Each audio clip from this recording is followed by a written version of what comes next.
Network. And with no further ado, let's put your hands together. Walt Dixie.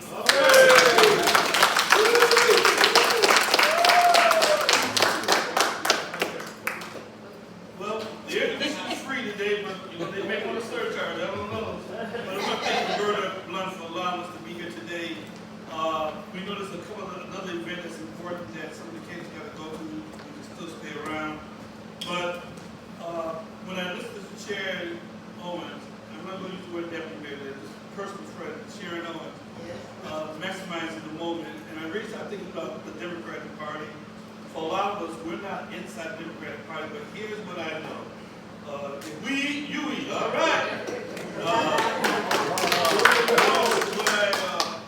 What we understand, what Sharon brings to the table, if you've been following her during this journey, is the enthusiasm, how she's mobilizing people. If you look at today's Democratic Party, it has, when they started this year, they had 60 vacancies.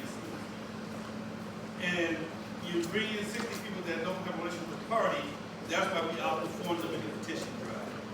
The party has a lack of black men, particularly young black men, Gen Z, millennials. This party is not diverse, and also the Hispanic community representation of all different creeds and colors, right? So we need someone to come into this party and revamp it, right? And so until that happens, you know, the carelessness of can't get folks on the ballot, petitions, they're just having a lot of problems. The manliest person, the petition wasn't submitted, the 9th district, it goes on, and all the current candidates in the district and the council, and the 11th hour had to go out and carry the own petition just to get on the ballot. That's not a Democratic Party. This is a club. And I say that not being disrespectful, what she brings to the table, new energy, new blood, young and old, you know, diverse from this community coming into this community. So that's why I'm so excited.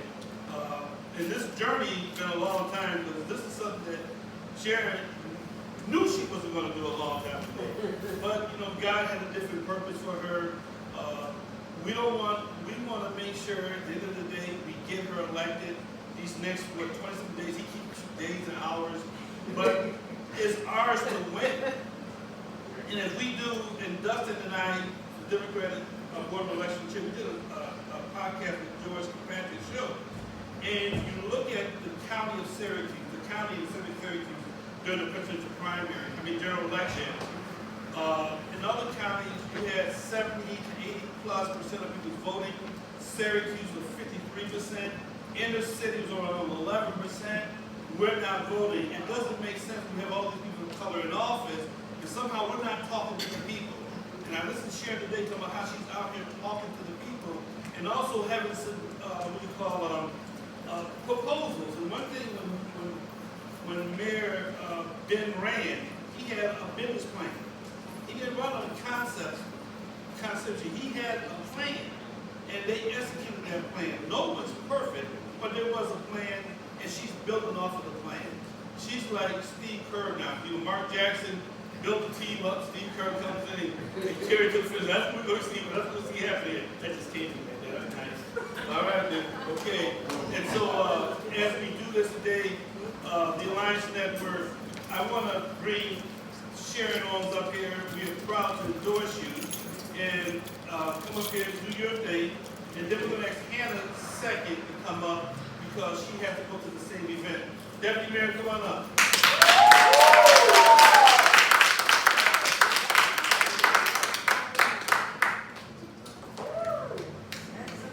All right. Thank you all. Thanks to everyone for showing up. At about 3 o'clock, I said, stop complaining this time. Just last week, I was complaining it was too cold. So on this beautiful day when we could be cooking out on a wonderful Saturday, we're here to hear from me and other candidates.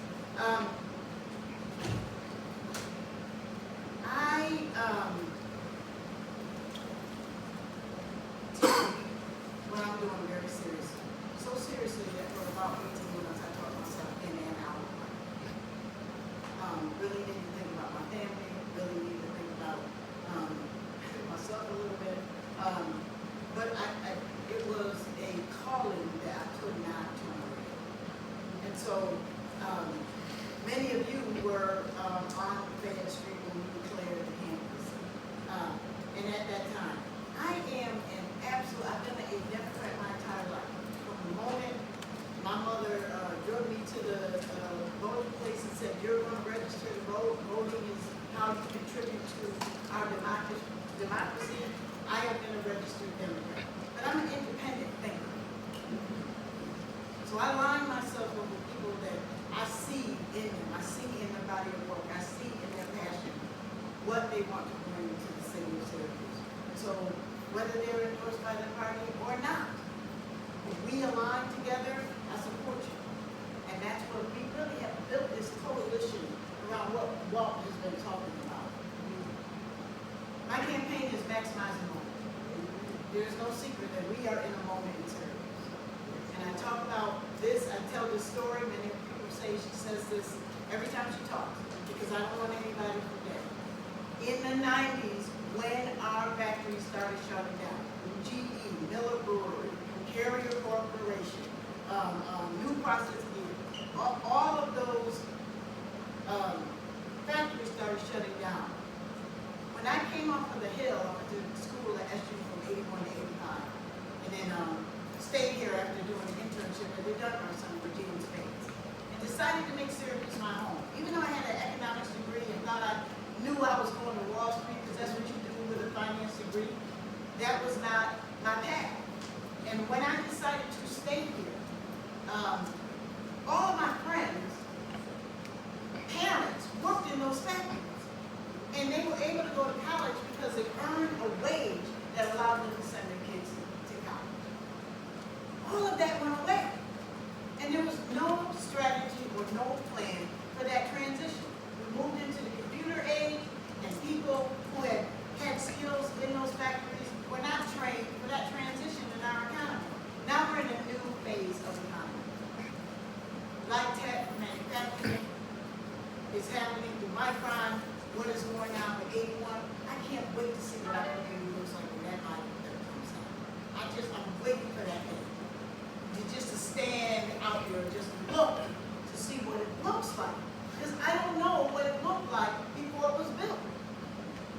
I am very proud of the work that I've done. Many people say, how are you not going to just be Ben Walsh 2.0? Well, Ben Walsh is a 50-year-old white man. I'm a 61-year-old black woman. I think our experiences speak for themselves.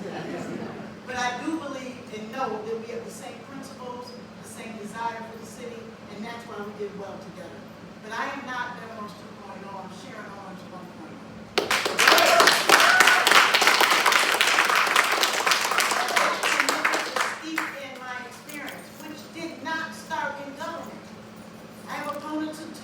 I've been in government 40 years. I don't necessarily think that's a good thing. For the 40 years that I've been here, 30 of those years were in not-for-profit work. Working at Jubilee Homes, working with Peace Incorporated, Mayor Head Start, just around the corner.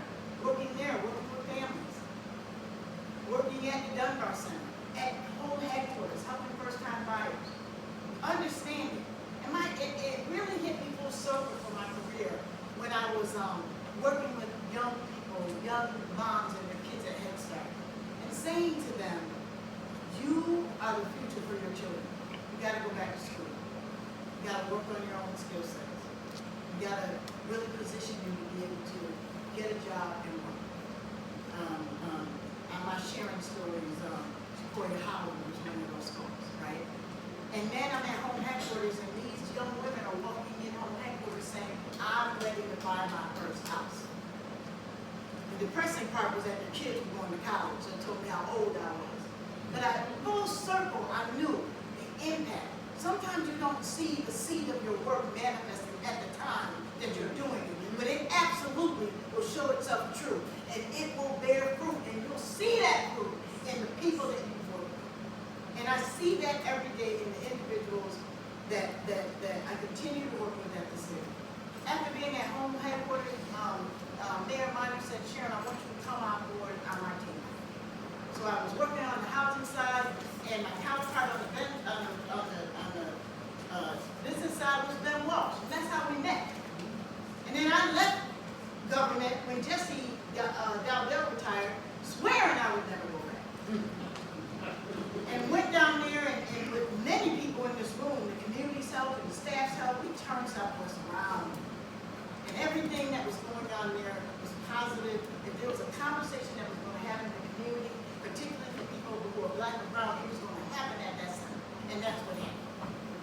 now Valerie's there, really putting it back together again. Helping her board, Monica's on the board, just helping her put it back together. And then Ben Walsh won the impossible election. And he asked me to come back on. And I said, I can see everything that I've learned in my career being fruitful in policy in city government. And that is why I am now in City Hall as a deputy mayor. While at City Hall, I don't sit around twiddling my thumbs. I don't know what some people think that being a deputy mayor means, but I work hard. Price right. Tell the story all the time. Walt was like, Sharon, because Walt owned that building. He owned it during the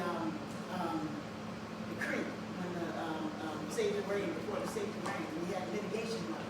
And Walt said, we're going to build a grocery store right here on this lot. And he said, I'm going to run a grocery store. And I said, well, my dear friend, you don't know nothing about running a grocery store. Go find a partner to run that store. And that Price Right is doing amazing. Amazing. And it was Walt and I that had to really talk to Price Right because they said, I don't know who thought about this code before, because they said, because we have a Price Right on Erie Boulevard, that one's not going to work. Or because no jams are on the other side of High Dock. I said, on the dock might as well be the denial for people on this side of the dock. And people on this side of town are not going to the Price Right on Erie Boulevard. So we worked hard to get this thing here. The other things going on is the Workforce Center through Walt's partnership with Housing Visions on the docket. That is going to be an amazing building. The development that's going to happen right next to this building, all of this is implemented. We're about to put $1.1 million into Southwest Community Center to improve it. All of this work being done. I'm on the ground. I'm in City Hall doing this work. This is not theory for me. It is practical application. I do this job now.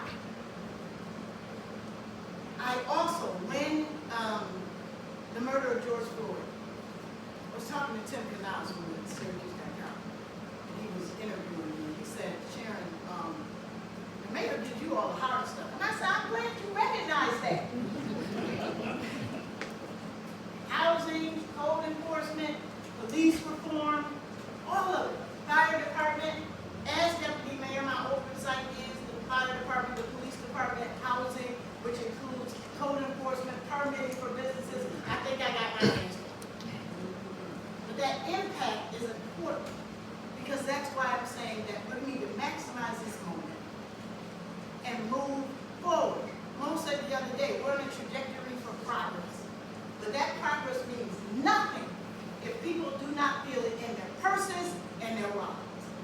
And so that's why I'm very proud of the workforce initiatives that I've been involved in. Working with DECA and the Urban Job Task Force to get local hiring, understand how big that is. There is no other federal project that accomplished what we did by getting local hire provisions in the contract. It's not, we're going to try. No, it's embedded in your contract as a responsibility. That was a lot of hard work. And we are a model for the nation because of the work that was done. What I'm talking about for this campaign is not theory. It's practical application. I've been on the ground. Syracuse Build was just a thought and a whiteboard that me and a few other people actually put together. It's a national model. We have Syracuse Pathway Apprenticeship graduates introducing the doggone president now. It's amazing. Now we're preparing for my part. And I continue to tell you all that there is absolutely no excuse for that draft environmental impact study to not be released in our community. It's being delayed again. There's no excuse for it. There's no excuse. We have to cross the T's and dot the I's. That's why it's called a draft. So we all can cross T's and dot I's. And so with Micron, I am excited about being on the board of the On-Ramp Initiative. $80 million coming to Syracuse. In particular, as we were looking for site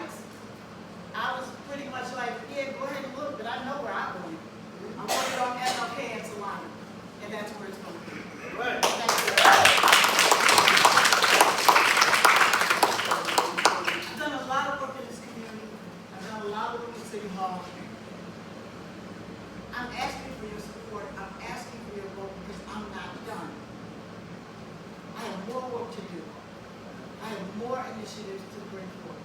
We have a housing crisis right now. Not just building more houses, but that's the core I'm going to next. Quite frankly, we're outnumbered by bad landlords. And I'm thankful for an AG who will kick a landlord out of New York State altogether. But I have opponents who are partnering with landlords who sue the city because we won't allow, because we insist by the law of the city that we must inspect their apartments internally. So you sue us, and now you're being supported by one of mine. There's something wrong with that. There's something wrong with that. And so I don't profess that I have all the answers. I've never been that kind of leader. I always bring very innovative people around me to help us all collectively identify the problem. Housing, neighborhood stability, inclusive economy. Again, it's not going to matter what Micron does if people don't feel a benefit. It is a pipe dream, and we're blowing smoke if we think we're going to address poverty without increasing the household incomes of families. And one of the initiatives that I've talked about on the on-ramp, on the board, is that if Walt walks into the on-ramp service because he wants to get into like tech manufacturing, we're going to prepare Walt. But I also want to know who else is in Walt's house that can either has a job and needs additional skills to increase their ability to get a new job at their current employer, or is unemployed but is interested not. And one of the best things about Syracuse Build is that when people realize that highway construction was what they didn't want to do, so then we had to find what they did want to do. So if you have 3 people in your house, we're going to assess all of you, because all of us know middle income is because most of us have 2 and 3 people in our house that get a paycheck. And that is what has to happen with our workforce. And lastly about workforce is that we stop making people go through training for 12 weeks with no pay. That's ridiculous. So every initiative, if we're not finding money, we have to and will and have been finding revenue to pay people while they're going through their training. All right.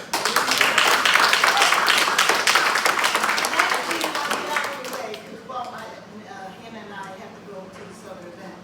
But lastly, I will say, our young people. Like I said, I work for Head Start. I work for Peace Incorporated in what I will always call Hilltop with children and their families, and I worked over at Southwest. The benefit, today I was at Roberts because they were doing a social project around gun violence.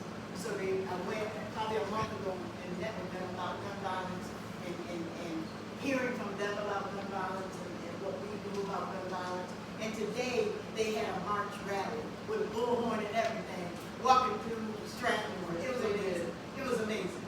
But that's what we need to do, is equip our young people with their voices, help them find positive things to do with their idle time, and put them in a position to be able to go to college or get a trade. Whatever it is there for them. But until we listen to them. So I plan on establishing a youth advisory council as well. Yes. Understanding when we say youth, we say it collectively as if they all need and want the same things. There are babies that depend on us. There are our, God love them, tweens and middle school age. They wear us out. We have our high schoolers on the way to college. And then we have our young people who are like my daughter's age, who is 34, who left Syracuse because she couldn't see a place for her here, but came back because she's feeling what we're feeling. What I hope as mayor is to create a Syracuse that we all feel our place here. Yes. We find our place in this city.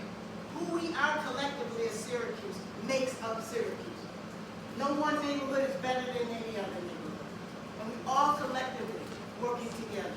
I plan on being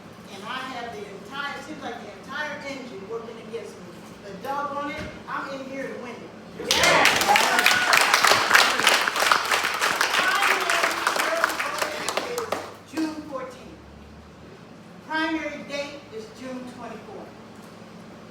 I will be on the ballot into the fall. Thank God for the Working Family Party. Hey, I need to win the primary. Yes. We need to start sending a message to establishment people. Yes. But you don't handpick folks and connive people way into certain situations.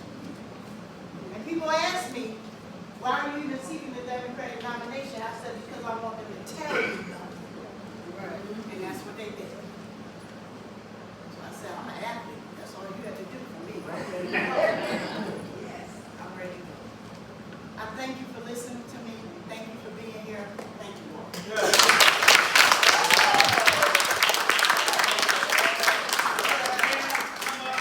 You have 3 minutes and 13 seconds.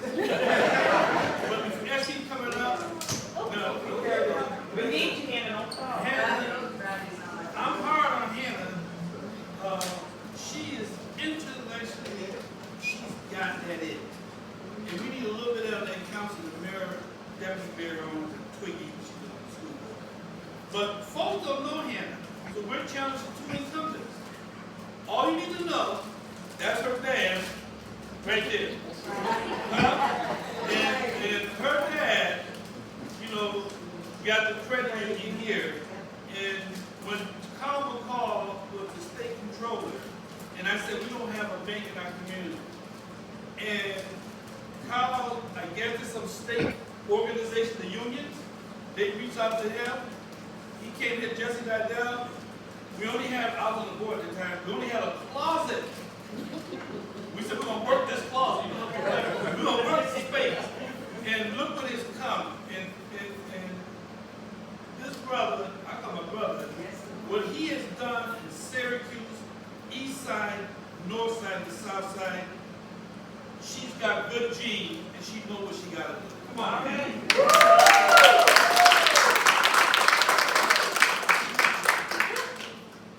I'm Hannah. I'm running for Common Councilor at Large. I am a mom. I am an SCSD graduate. I graduated from Nottingham. I have a graduate degree in political economy. And at a year old, I started the credit union.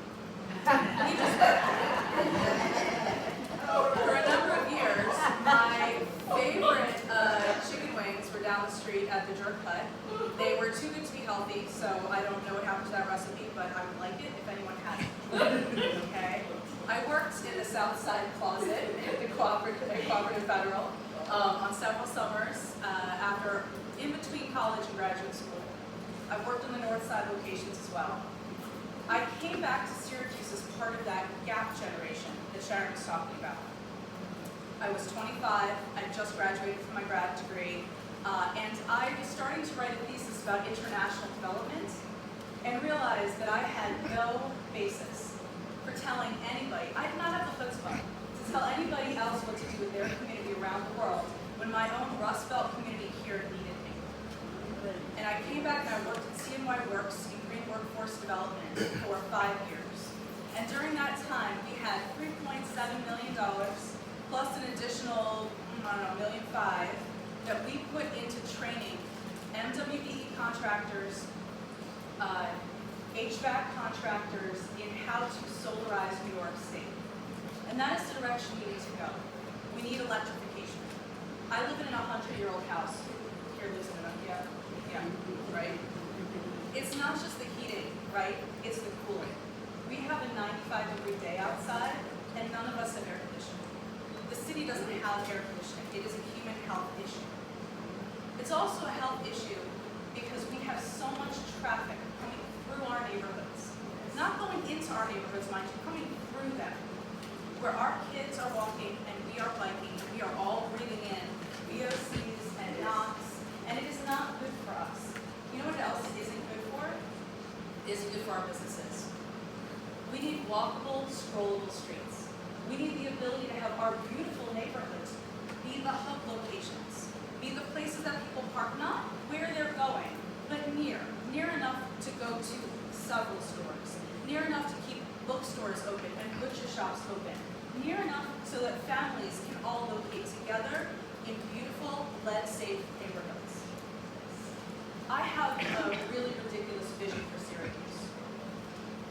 that is my child, who just turned 7, or this kid right here. How old are you? That's a great age. Keep going, but it's a great age. Just embrace it for a moment. I have a vision that you could go to Southwest Community Center for the pool, all right? And then you could walk by yourself all the way up to Sunny Crest, where you could get some golf lessons, or in a different season, rent some skis, all for free.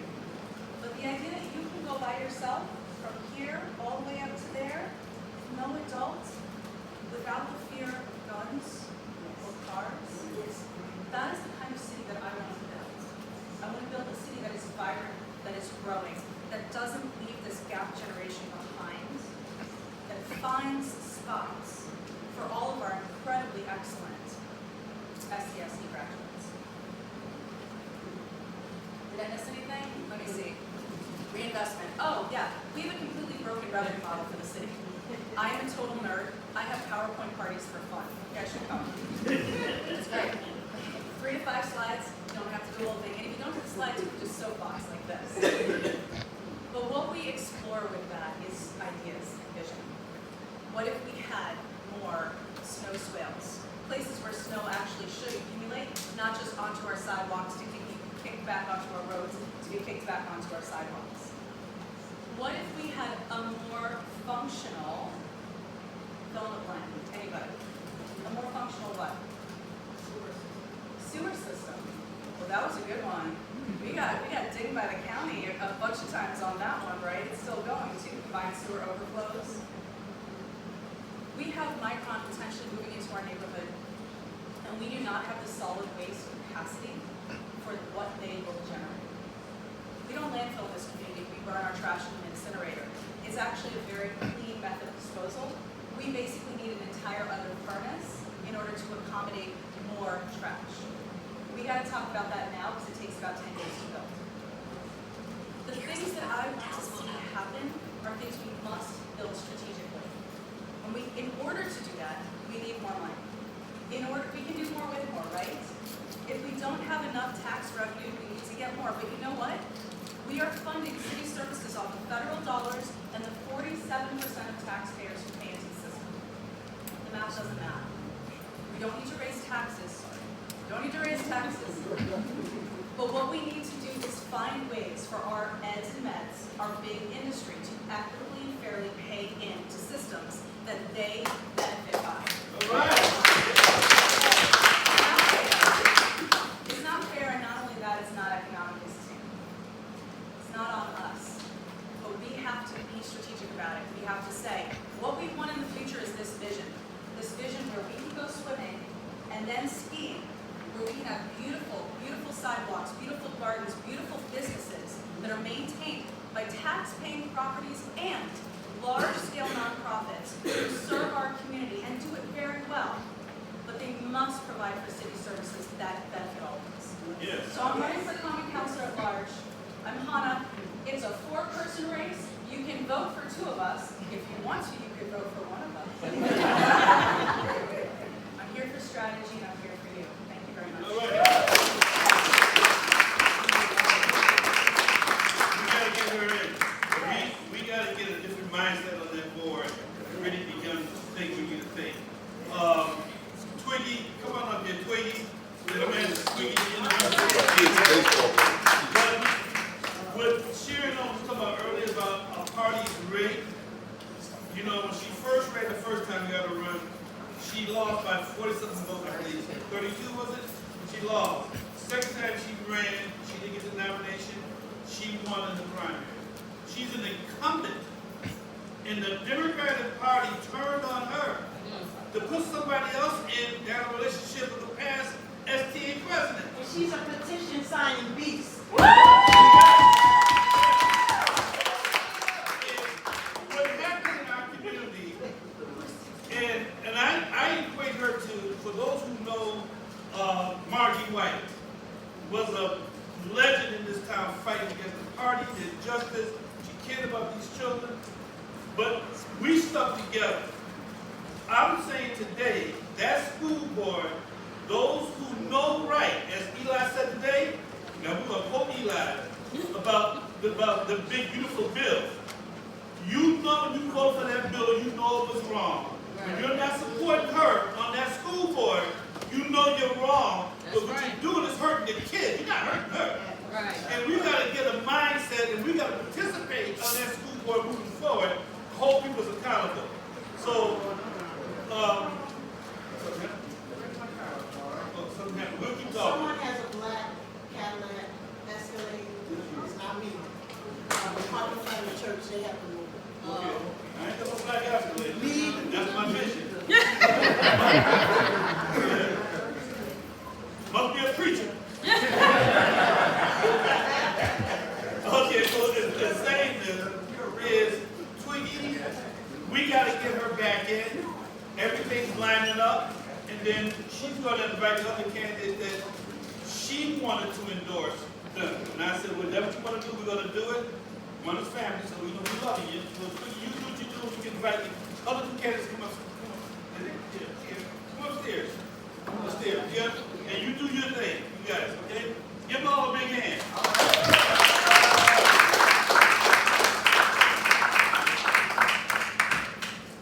So good evening, everybody. Thank you all for being here. I'm going to introduce my two fellow commissioners, but I just want to say a few words first. Walt is exactly right about, and so is Sharon, I'm a petition machine, right? But there's a reason why. And I think Sharon alluded to it. My energy comes when someone tells me I can't do something I know I can do. And any of you that know me know that to be true about me. Because if there's no way, I'll find a way. When I sit there and heard Deputy Mayor speaking, all I could think about was the many emails that they have received from me about the street that I live on, about children across the city, and just the way that we engage very respectfully to take care of the city. I am boots on the ground, as you know. Raise your hand if you're in here and I've helped you in any way in the district with your children getting in school, with things that you might have had going on, programs, you couldn't get a contract, now you have a contract, we needed mental health, so forth and so on. So all of you all are my living proof of the work that I do, outside of the work that we do on the board. And I want to introduce you to two commissioners that also do that same work. Karen Cardano, Miato Bullock. We don't get to escape those phone calls. We don't get to escape those emails. You all seen the press on us earlier last year for following a policy that we have. We put children first. That's why my slogan is where it is. Putting children first. There would be no school district without the children that attend the district. There would be no teachers if there wasn't students to teach. So if we don't protect our future, which are our children, we will be in a bad state. It doesn't matter if you elect me that or re-elect me or any of us that, right?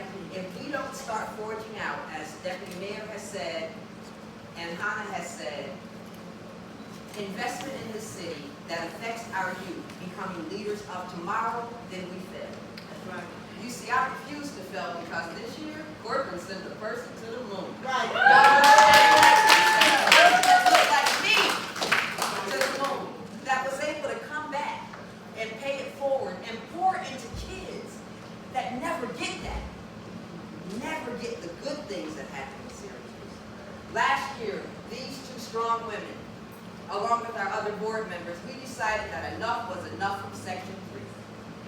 Our children cannot continue to be discriminated against, called N-words, and then given up winning seasons because someone else decided that for them.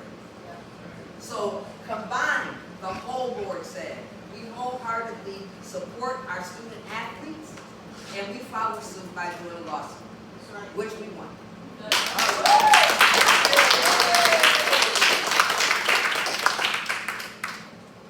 A few years back, we had a lady named Superintendent Contreras. And feel what you might feel, she did great things Awesome. in the Syracuse City School District. We would not have discipline under control if it wasn't for her. CTE, JSCE, learning academies, we would not have those things if she wouldn't have came to. But people became upset because change is something that some people have a hard time accepting, right? We're about to have a major change throughout all of the landscape of New York State. We have STEAM school, right? We have an African-American superintendent about to bounce off the opening of this STEAM school, first of its kind, anywhere in New York State. So that is something to be celebrated. But the only way we can celebrate that is to put children first. That doesn't mean put teachers second, but we have to know what makes up a village, what makes up the school village that we have to protect. We have lack of funds for a lot of stuff, but when it came to mental health and wellness, I was introduced to a program that some of you might know called Clinic Kids, which are professional basketball players, former professional basketball players, trained in mental health. Some of you all in this very room got to meet them, got to be around them, that pour into our kids with basketball and mental health. I heard a child tell me that they were glad for this program because it helped him escape a dark place. He was in the 6th grade. So I gave him a hug, and we continued to watch him because any child that can be brave enough to tell you that they're in a dark space, we have to love on them. We have to pour into them. We have to pour into the people that are responsible for them, whether it's their teacher, their mother, their community, whatever it is. So when you see us three together, you see allies. You see people that don't often, we agree, but sometimes we don't. Right? I'm strong on coffee, y'all. Understand? I got worried for a minute. No, I'm strong. I'm a real strong cup of coffee sometimes, right? But when it comes to our children, when it comes to these babies sitting in the seats, when it comes to you, parents that are giving us the best that you have to give us, believe me, I'm going to make sure that they have an exceptional experience. The teachers, the students, the staff around them, we have to make sure they have an exceptional experience. Now, you might hear some people running around saying that we have 50% absenteeism. We do not have that anymore. We have put some things in place that we have drawn, and I'm looking at the two of them because we know from our superintendent and from our Office of Family Engagement. I want to correct something that was said yesterday. We have put more into bringing kids that were absent back into school than we could have ever expected superintendents to be able to do. So as we are here, we are not outly asking you for your vote from June 14th to June 24th. There's some literature over there on the table. We are out here knocking on doors. I'm going to encourage you to pick up some of that literature. Let me know before you leave so I can send you a list, and you can hit some doors with me on Saturdays and Sundays. Miss Anna hits doors with me, man. I'm just letting y'all know. And We I've have got some cute yard real signs. strong warriors in here that have supported all of us from the beginning, including this young lady right here who said, I got Eastwood Homes for you, Twiggy, and I'm telling you, she's Eastwood Heights, as she said. So as I introduce Neatra Bullock, Commissioner Neatra Bullock and Commissioner Karen Cordano, we each have the ability to do what's needed to be done, to stand up and be tough. We understand the budget. We know where money needs to come in at. We understand teacher retention. All we're asking for is your vote on primary election day and on November, because we know we're going to get there. Thank you. Excuse me, Commissioner, I gotta head to the next one. We'll see you in a little bit. Please take our signs.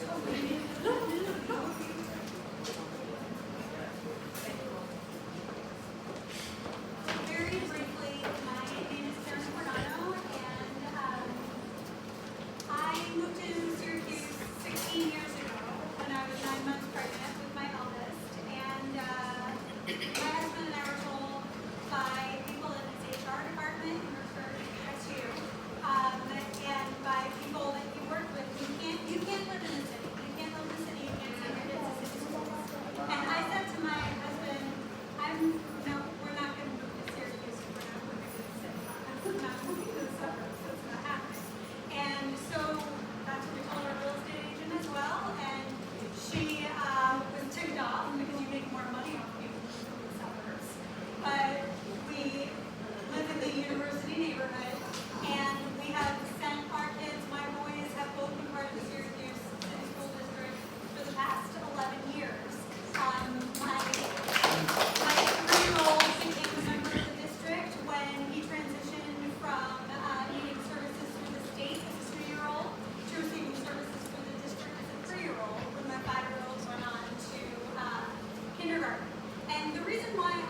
great teachers. He's had some fantastic teachers. There are so many complicated social issues that come into the classroom that I was seeing the kids that looked like my son in kindergarten by January were reading. And then the kids who were taking the bus into the schools, they were not. And I've said to my son over the years, over and over again, do you think that group of kids, there are no kids that are as smart as you? Because you're living in a dream. You think that that's not true. You just have different opportunities. So I ran for the school board, not because of my son, because of the resources we're able to provide for them. My sons are going to be okay. They don't need my help with this. But I do hope to open up this issue where there is, even in our district today, we're talking about DEI, 90% of our students qualify as DEI. 90% of the SESD students. We are not turning our back on those students. Public education in America actually doesn't exist. Because if you can get better school by paying more property taxes, that's not public education. And that's the system we have right now.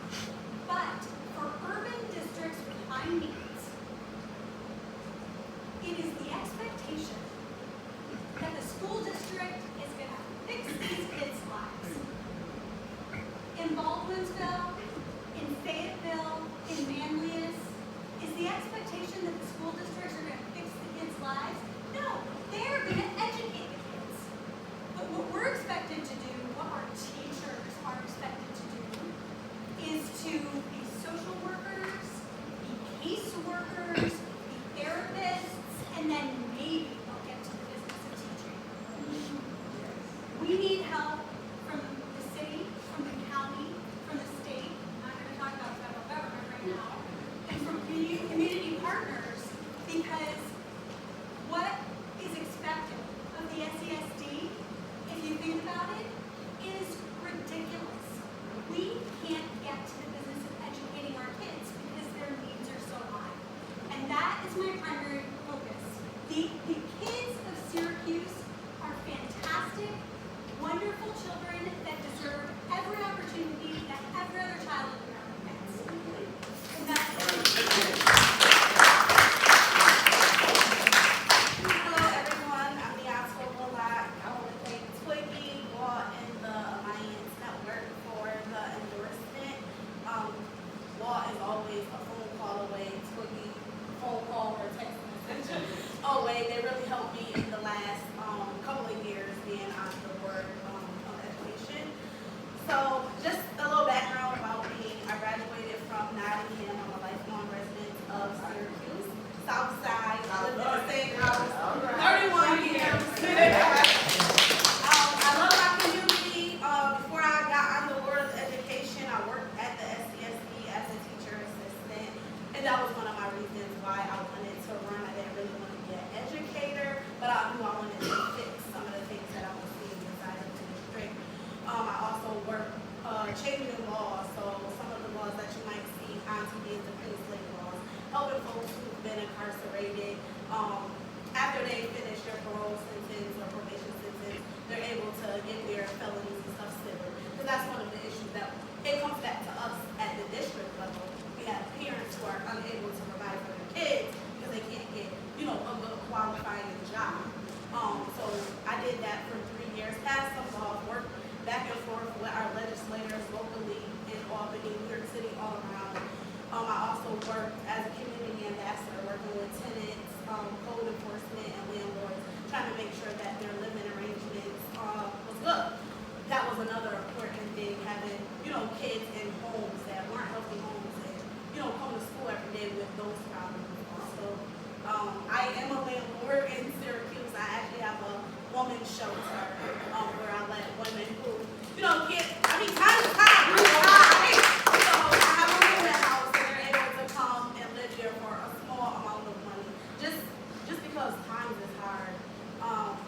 Since I've been on the board, we have made great strides. One of our biggest things that we got done was hiring a superintendent, and that was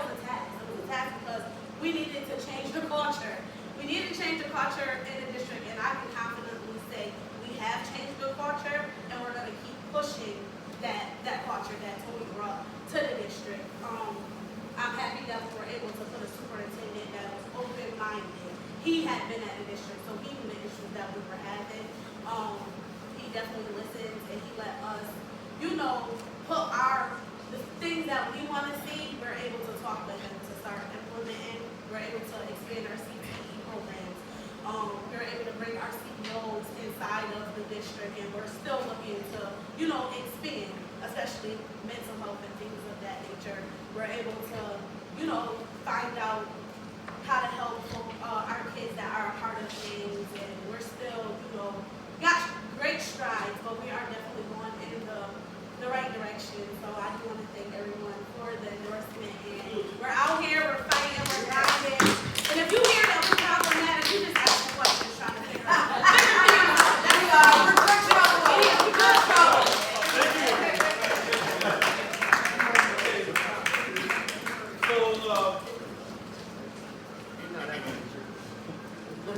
Patrol says she coming late because she knows she ain't got no opponent. That's all. That's fourth district. But just to say, the other candidates for the fall will be having to come up and speak. But let me just say that with Patrona, if you have not paid your taxes and they see that letter, she on her own went to everybody's house in her district and worked with them. I don't know if she worked with everybody here, but that's the kind of elected officials we need, the boots on the ground doing the work. Not just my district. That's about 4 different me. But as we close this out, here is my concern. Rita, she was speaking at another moment, but she'll be the second Hispanic board president behind B. Gonzalez. She's an amazing woman. We'll hear from her another time. But I'm going to bring Bob up here for a minute. Bob, while I'm talking. But let me tell you, when I talked to you guys earlier today about the numbers, right? And really crunching our demographic, our numbers. And it saddens me, when we formed the alliance in '96, we had one person of color in office. Our goal was, our naive goal, the more blacks and brown we have in office, the more power we're going to have. That ain't true.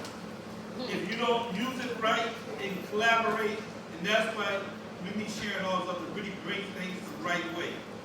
And so, one thing about life today is volunteering. We don't even allow to take our own kids to the events. Right? I'm being real. You go this right to baseball fields and basketball fields and look at white families hanging our kids. You got the A.B. Brooks and the late A.B. Brooks, very few. We get what we get. So in politics, it's called the 51% rule. So consultants that don't look like us are always crunching numbers, where they need to invest their money at, where they need to go, what shows they watch on TV, and whatnot. When they look at our numbers, they dismiss us because we don't show up.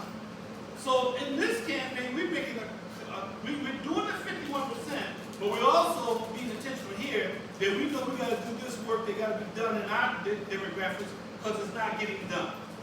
And that's the reality is, so we all are busy, as Gil Scott Heron says, right, the revolution will televise on the weekend. We got to give of ourselves. When I talk to brothers and sisters that are doing it like they say, I'm good. Yep, you good. But there's 9 people that's not good. Our selfishness not to give back. And we failed Kamala Harris. Trump won 49.1, I think it was, she was 48.3. 1 point cents, right? Black men voted for Trump 42%.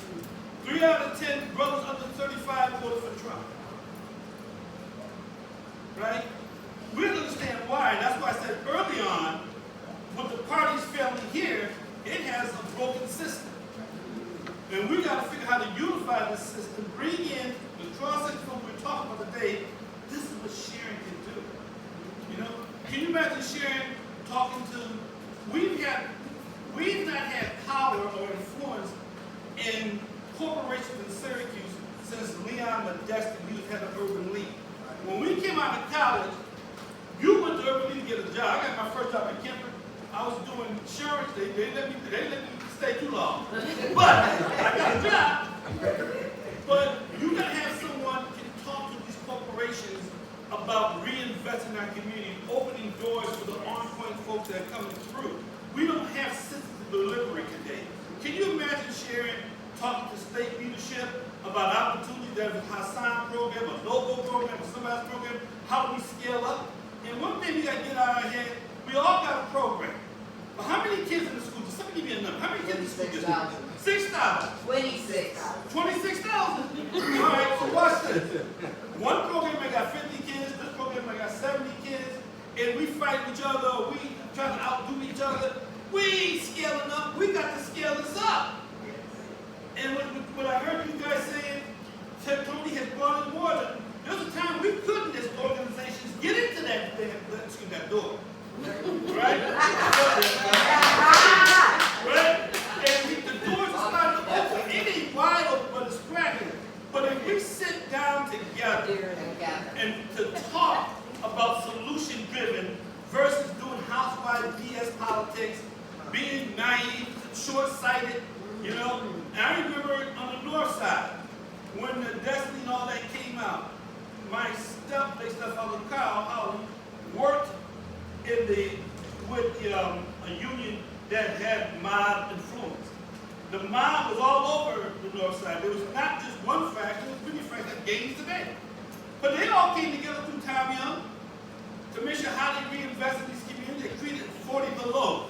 That was for privileged kids to keep them organized and be the next generation of leadership in this time. We fight with 100 black men, we should be getting down with them. We got to put time in to our neighborhood institutions, you know?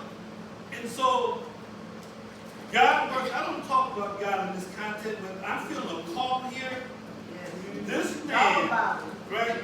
This campaign, first of all, at this point, I think Sharon is close, or she already broken the most money ever raised for a black candidate in Syracuse history. First time someone raised that kind of money. So we need somebody who's going to be a voice for all of us. Yes. This young man just turned 30, birthday. Where you from? He's from Ireland. Listen, we hang out, we know each other. Let me just tell you the story. We didn't have money to hire a campaign manager. We got a survey campaign. We give him a couple of times. But this man found us. Wow. He researched all the candidates, and I want to tell the story where he comes from. When I tell you I'm a quarterback, if I got a coach that knows the play, I ain't gonna question it. Because we sit and talk about strategy solution, I know he knows his stuff. I just said we're gonna work with him, he's gonna tell us what we gotta do, because I trust him. That's why I wanted to come up here today, and this is the reason, part of the reason we out finessing them, because this guy is a gem. Bob, give him a big hand. I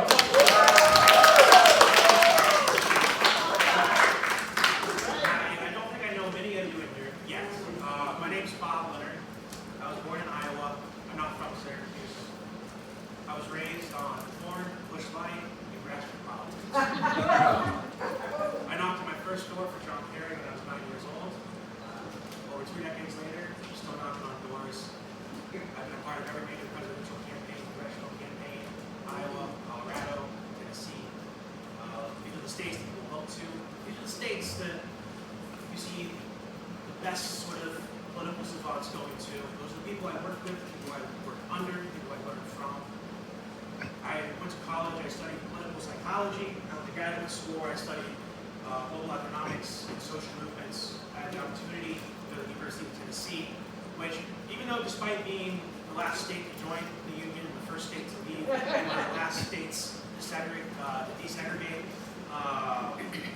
University of Syracuse, the University of Tennessee, Knoxville's sociology department has some of the leading critical race theorists, some of the leading prison abolition scholars, some of the leading union organizers on their faculty. It's very much a social activist university. It's in that process that I came actively apathetic, which I wasn't alone in that process.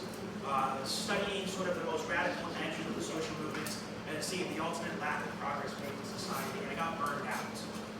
So I left. Dropped out of graduate school. school, started selling wine at really fancy resorts. Got really good at that. I moved up here during COVID. I wanted to work, sell wine, and not wear suits every day. So I worked at a small restaurant in West Island, no longer there, called St. Bernard. When I first moved here, I lived in the valley for about a year, out of Loch Gannons, and then recently moved over to Westcott, right by Berry Park. And when I moved up here, Syracuse embraced me. I fell in love with this community.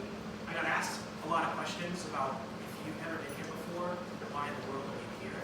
Why don't you leave? I came up here with a girlfriend of mine. We've been together 9 years. And it got to a point about a year into my journey here in Syracuse where she was like, I hate it here. I don't think I should stay here. And I looked at her and I was like, I don't think you should stay here either. And then a year later, I opened up a wine bar on Armory Square. 10 months after that, I opened up a restaurant that's wines. I invested every penny that I have in my name in these places. But in that process, as I meet people, people come in, I learned that first, not to my surprise, the organized county party was kind of dysfunctional.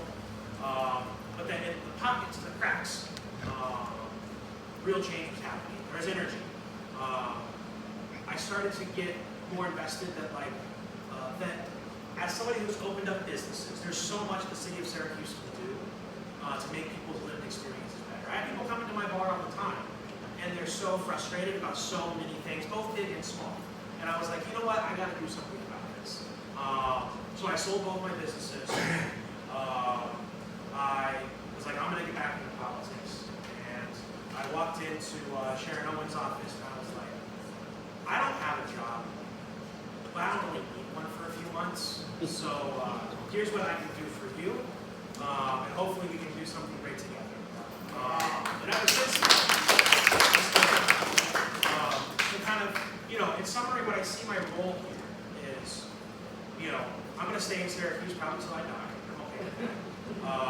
And I'm okay if nobody remembers me when I die either.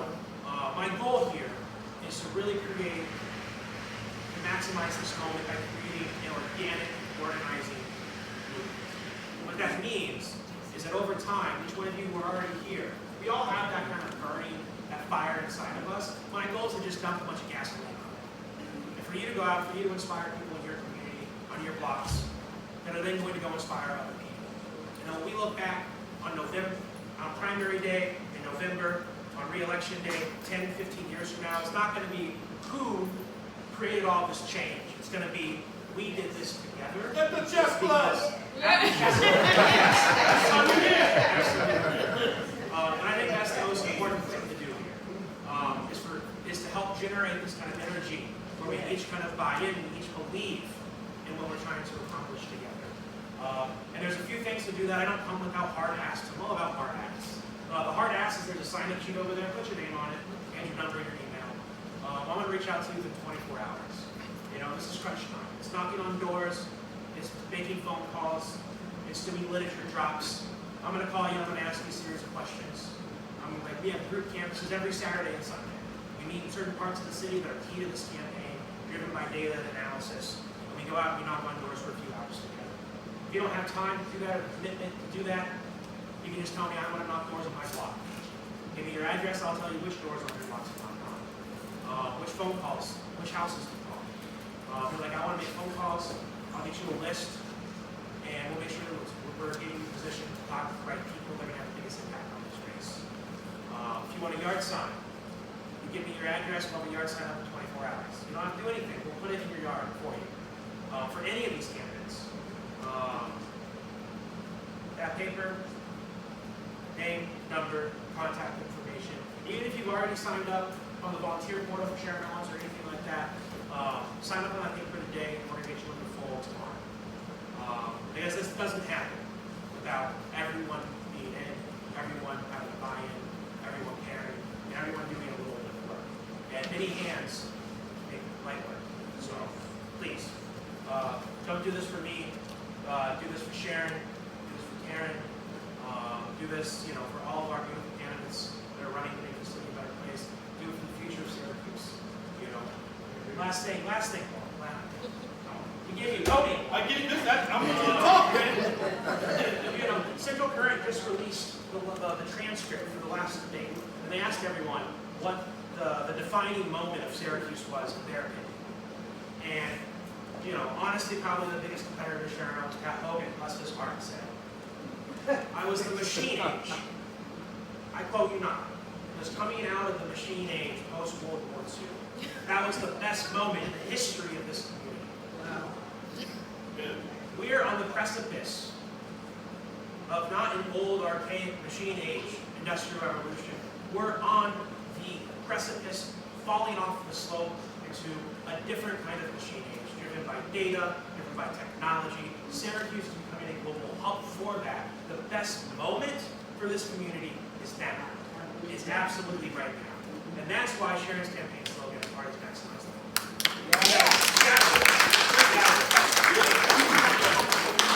Listen, every time I talk to this man, this is therapy for him right now. You know, because he's here on faith. But I want to thank you for coming. I need you to sign, take these flyers with you, and you gotta give the time. You gotta have other friends give the time, because we got the strategy. We just need more bodies to keep getting it. With, like I said, we're raising money. Our analysts tell us in terms of social media and all that data, we're far superior, but we can't fall asleep. Okay? Thank you.